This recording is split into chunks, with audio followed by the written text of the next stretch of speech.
Thank you so much for joining us for CBN NewsWatch. I'm Ephraim Graham. Ahead today, deporting illegal immigrants. The new Trump administration wasting no time fulfilling a campaign promise with a record number of arrests on Monday alone. And the president also signing multiple executive orders overnight, which will help reshape the U.S. military and protect America from a possible attack.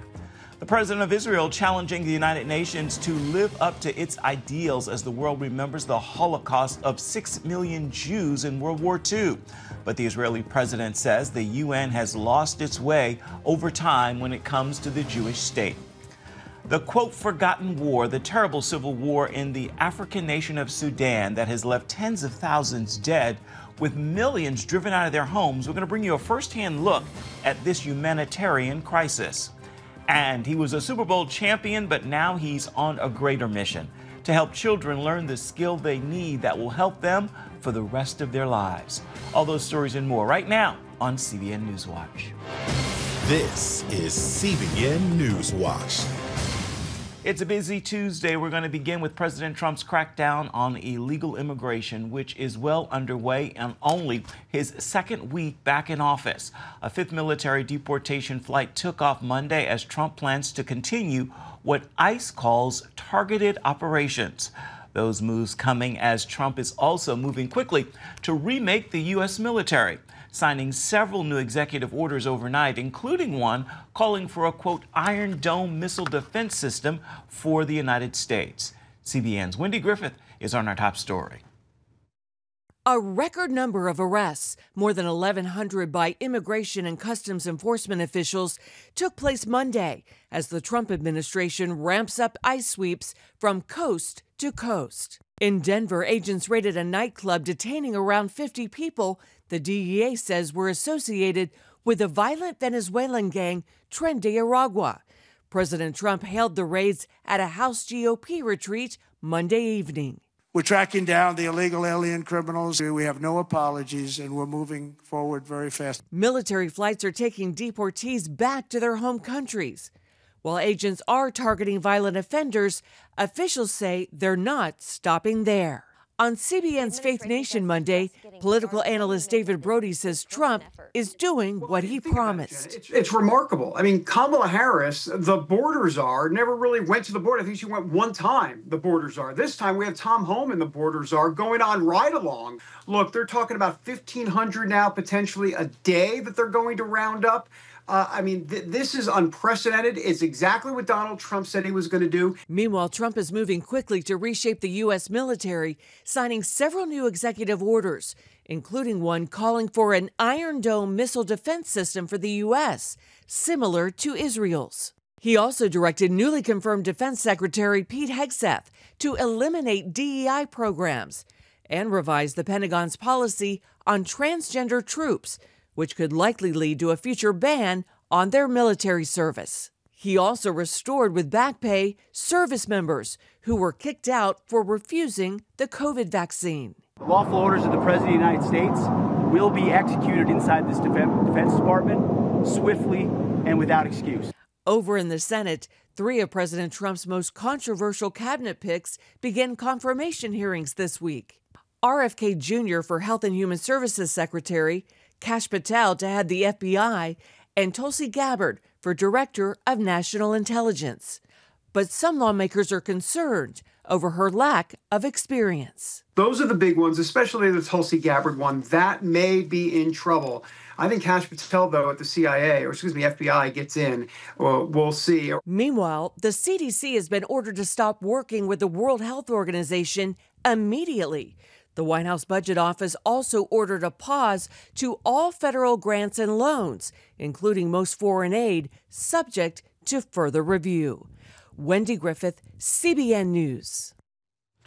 This year's International Holocaust Remembrance Day marked the 80th anniversary of the liberation of the worst Nazi death camp, Auschwitz-Birkenau.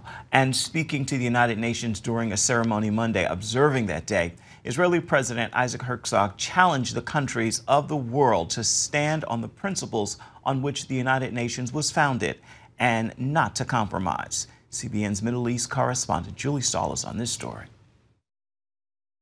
Decades, Israel rejected any comparison of current events to the Holocaust. That changed after the October 7th attack on Israel, the worst massacre of the Jewish people since the Holocaust. Speakers at the 2-hour UN ceremony highlighted October 7th and the ceasefire deal. The Secretary General emphasized ending the fighting and bringing home the hostages. And we will do our utmost to ensure it leads to the release of all hostages. Israeli President Isaac Herzog called the Holocaust the single most catastrophic disaster in history and noted the UN emerged as a voice of repair, healing, and building. He credited its role in establishing the State of Israel, but criticized the body for losing its way. However, this moral and ethical lighthouse has been eroded time and time again. Herzog says nations are blurring the distinction between good and evil, distorting the difference between victim and monster, and allowing anti-Semitic genocidal doctrines to flourish. How is it possible that the same institutions established in the wake of the greatest genocide in history, the Holocaust, are manipulating the definition of genocide for the sole purpose of attacking Israel and the Jewish people? Based on evidence found in Gaza, he says the October 7th terrorists were inspired by Hitler and the Nazis to destroy Israel, an ideology that's not limited to territory. But the issue, ladies and gentlemen, is much deeper and reaches far beyond the October 7th massacre. We have all witnessed a huge volcano of anti-Semitism erupt following the massacre. In an earlier interview, Senator Lindsey Graham expressed the same sentiments. I'm worried that we're losing 80 years on, that we're rewriting history here. The Holocaust was one of the darkest moments in the history of mankind. There are 15 million Jews on the planet because every generation seems to want to go after the Jewish people so they can't grow and survive. Meanwhile, UNRWA has until Thursday to vacate its premises in eastern Jerusalem. The Israeli government ordered the eviction because some UNRWA workers took part in the October 7th massacre, and other staffers are members of Hamas and other armed groups. In Gaza, Islamic Jihad published a video of hostage Arbel Yehud, whom they promised to release on Thursday. Hamas is due to also release IDF soldier Agam Berger and another hostage on Thursday. Hamas has confirmed that of the 33 hostages due to be released in the first phase of the ceasefire deal, 25 are alive and 8 are not. Julie Stahl, CBN News, Jerusalem. Coming up, the forgotten global conflict, the civil war in Sudan, has tens of thousands dead and millions displaced. CBN News takes you to ground zero for a first-hand look at this invisible humanitarian crisis and what's being done to bring relief. You're watching CBN NewsWatch.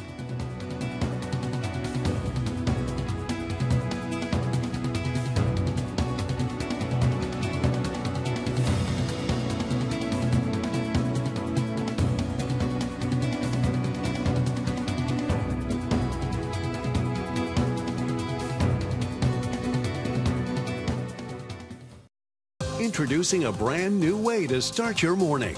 Get your daily quick start from CBN News. A quick read on the important news of the day delivered right to your inbox. Stay current on breaking news, politics, and entertainment. Discover how God is moving around the world and here at home. Plus, get exclusive stories and daily scripture encouragement just for you. Stay informed. Go to quickstart.news and subscribe today. The African nation of Sudan is facing a devastating humanitarian crisis. Tens of thousands are dead and millions displaced after nearly 2 years of civil war. Civilians are bearing the brunt of the violence while famine grips much of the country. CBN's George Thomas brings us this report from nearby Kenya. Sudan is the invisible crisis, the biggest humanitarian crisis in the world. The bullet-battered streets tell a story of hand-to-hand combat. 21 months of relentless fighting between two powerful generals for control of Sudan have wrecked the African nation. The situation in Sudan is just awful. It is estimated that more than 61,000 people have been killed with many more wounded. Attacks on hospitals, on markets, displaced persons camps, summary executions. The U.S. is officially labeling it as genocide, while the United Nations cites the human suffering as catastrophic. More than 11.5 million people are now estimated to be internally displaced, of whom nearly 8.8 million people have been uprooted since April 2023. For more than a decade, Tina Ramirez's Christian group has sought to advance human rights and religious freedom in this predominantly Muslim country. She tells CBN News the war has dismantled food systems there, leaving roughly 25 million people, half the population, facing famine. If Sudan was fully utilized for its agriculture, it could feed half of Africa.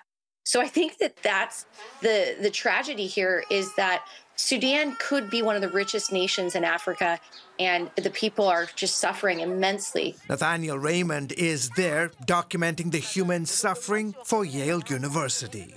In short, what we've witnessed is the murder of a country. We have seen the largest displacement crisis on the planet unfold while watching from space.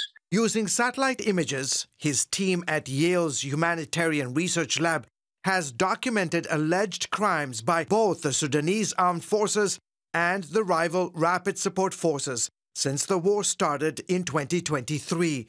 Raymond tells CBN News that violence from both sides is widespread, with civilians bearing the brunt. We've seen the destruction of villages by fire. We've seen the mass killing of civilians. And we've seen the destruction of Sudan's critical infrastructure, including its hospitals, its bridges, and its ability to feed itself. When the State Department accused the Sudanese paramilitary Rapid Support Forces, or RSF, of genocide, it imposed sanctions on its leader, Mohammed Hamdan Dagalo. Former Secretary of State Anthony Blinken accuses RSF and its proxies of targeting women and girls of certain ethnic groups for rape. The civilian population has taken just a horrible toll of life. Women are being raped everywhere from ages 8 to 75. It's just unconscionable what's happening. Christian aid group World Vision has been on the ground there, providing relief to displaced civilians. CBN News met Simon Mani, country director for Sudan in Nairobi, Kenya. Today, I'm making a call for the international community to come together with authorities in Sudan to bring peace in the country. Sudan is like a forgotten crisis because of what's happening in Gaza, what's happening in Ukraine. But it doesn't have to be like that. World Vision, which has a significant presence here in the country, is at this very moment attempting to get more of its relief workers into Sudan. Meanwhile, the aid agency says more children in Sudan are displaced than any other country in the world today. Since war started, more than 3 million people, mostly women and children, have fled Sudan to neighboring countries like Chad. Children are suffering. If you take example of Chad, 40% of children who are directed to the emergency clinics, most of them under malnourished, and now they are suffering. World Vision says it has helped around 3 million people by delivering food, clean water, and sanitation services. Raymond says money is also driving the conflict. What we're seeing is not just a war, it's a robbery. Sudan's wealth is being robbed, and so is its future. Sudan is one of the continent's largest gold producers, and several countries, including Iran, Russia, Egypt, and the United Arab Emirates, are buying it in exchange for arming both sides. Both for the Rapid Support Forces and the Sudan Armed Forces, they are taking the country's mineral wealth, which is considerable, including but not only gold, and they're selling it to outside actors. So those outside actors, including the United Arab Emirates and Iran, that are primarily fueling this conflict. 21 months into the war, there is no sign of it slowing down. If anything, it continues to escalate. Ramirez says even though Sudan remains almost forgotten, given other global conflicts, the international community cannot look away from its humanitarian catastrophe. In comparison to Ukraine and so many other countries, this is far worse. This is something that we need to be paying attention to. We need to get President Trump to appoint a special envoy and to take the matter seriously so that the people of Sudan aren't suffering anymore. George Thomas, CBN News, Nairobi, Kenya. Still ahead, we're going to hear from a Super Bowl champion who says he is on a mission he finds more rewarding than playing in the NFL. We're going to show you how he's helping children to learn something that will help them throughout their entire lives. We'll be right back with that story right after this.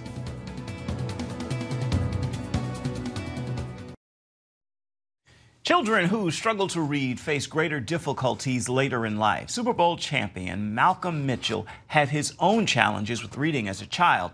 That's why he is now on a mission to improve literacy rates. As Mitchell told CBN Charlene Aaron, he finds it more rewarding than playing in the NFL. Tackling. Catching. Listening to Malcolm Mitchell, you would never know he had challenges in the classroom. Well, I grew up a struggling reader. It was very difficult for me. Like many teenagers in Valdosta, he gravitated to sports, becoming a star football player in high school. While Mitchell earned a scholarship to play at the University of Georgia, he could only read at a junior high school level. Mitchell realized the need to improve his skills off the field and soon developed a love for reading. And I saw people doing things that I had never seen before, like study and read and write and use their brain to get the outcome that they wanted.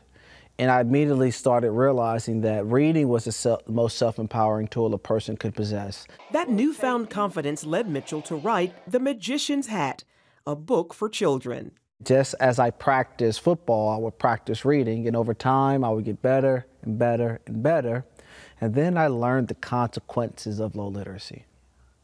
And that only inspired me to want to do the same thing for others that books had done for me, and that was encourage them to read. So The Magician's Hat is a story about a magician teaching kids some magic tricks, but the best trick of all is proving to kids that reading can help you make your dreams come true. Mitchell's came true in 2015. After graduating with a communications studies degree, the New England Patriots drafted him. And 2 years later, the team won the Super Bowl. What they want to be when they grow up. That year also had a downside as a knee injury forced him to retire from football. Mitchell used that as an opportunity to build on his other love, started a high-energy reading experience for public school students. That led to a partnership with the new E3 school in Hampton Roads, an innovative facility focused on elevating early education. We have similar passions: book ownership, making sure kids have the tools and resources to become readers, also trying to inspire and bring awareness to a cause that's very important. What the rallies do in partnership with E3 is it creates this moment where we celebrate reading to the same degree in which this country celebrates sport. While the former football player sees winning a Super Bowl ring as a highlight in his life, he credits empowering students as being his greatest success. Maybe it made people smile for just a moment if I caught a pass or scored a touchdown or made a block, but then it's fleeting. Books are permanent. And I was playing football to help me. I started writing to help others. I stand by that statement. I cherish the books much more than I do the ring. Not trying to devalue what that means in society, but reading is more important than football, period. While still in the NFL, Mitchell established the Share the Magic Foundation to transform children's lives through literacy. Since its launch, thousands have found a love for reading. These victories, Mitchell says, have been fueled by his faith. My faith has allowed me to persevere in moments where I know I physically, as a human being, don't have the psychological strength to prevail, where I deep down want to quit. And I've wanted to quit on numerous occasions. But my faith keeps me in the fight because I know if I hold on long enough, the light at the end of the tunnel will show itself. Charlene Aaron, CBN News. Coming up, a man and his dog aiming for a joint world record in running. We're going to bring you their story when we come back. You're watching CBN NewsWatch.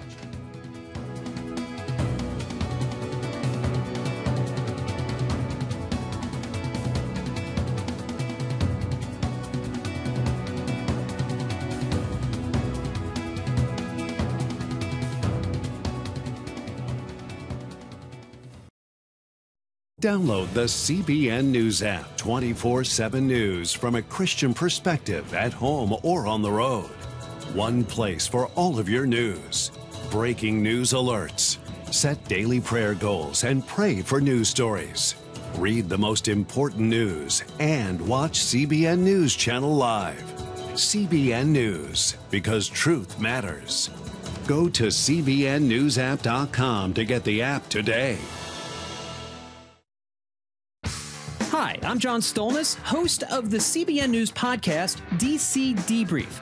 I'd love for you to join me each Friday morning for the inside scoop on Washington politics. We will talk to experts, lawmakers, newsmakers, and analysts to help us take a deep dive into the important stories you might not hear anywhere else. Don't miss this unique CBN News perspective coming to you straight from the nation's capital, because truth matters. A small dog named Jelly Bean is well on her way to earning a world record as she and her owner are trying to set the record for time and distance running together. It started in 2020 when Andrew Owens adopted Jelly Bean from a shelter in the Sacramento area. He realized Jelly Bean had endless energy, so they started running races together, including 2 ultra marathons and 6 regular marathons at just 9 pounds. Jelly Bean is fast, running her last marathon in under 4 hours. Andrew says the only thing as impressive as her speed is her appetite. Way to go. Time now for your Tuesday Tweetable, and here is a simple thought. I hope you will post, tag, tweet, and share with those in your circles of influence. It's 3 little words. You see them there. God is good. In all that you may face today, tomorrow, and any other day, remember this truth. God is good. With that word, I encourage you to make today a terrific Tuesday and have yourself a wonderful rest of the week. That will do it for this edition of CBN NewsWatch. You can always find more of our programs on the CBN News channel. You can find them there at any time as well as online. That address is cbnnews.com. Take a moment and let us know what you think about the stories you've seen here today. You can email us, newswatch@cbn.com, and then come on back. We'll see you tomorrow.